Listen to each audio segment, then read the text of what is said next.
As the president returns from his trip abroad, he is tweeting about the new health care bill this morning, saying Republican senators are working hard to get their failed Obamacare replacement approved. I will be at my desk, pen in hand. But this morning, that bill is seeing new signs of trouble, and our congressional correspondent Mary Bruce has all the latest from Capitol Hill. Good morning, Mary.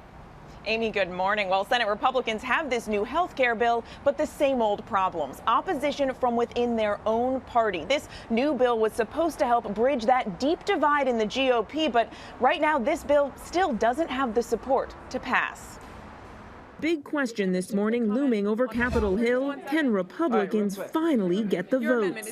This bill is better than the other bill.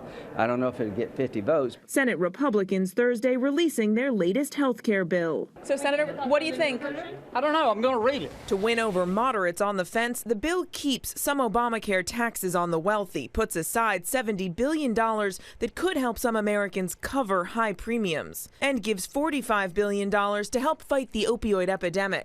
But still in the bill, those deep cuts to Medicaid, initially projected to be nearly $800 billion.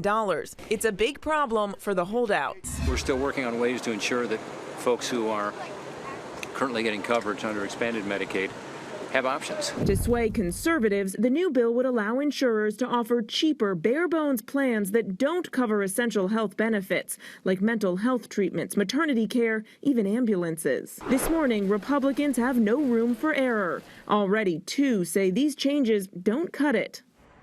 And with those two senators already a no, GOP leaders now need every single other Republican to get on board for this bill to pass. Just one more no vote would sink this bill. And David, GOP leaders are still hoping to move to a vote next week, but right now it's unclear if they will have the votes to even have that vote. All right. We'll see you on World News Tonight, Mary. Thanks.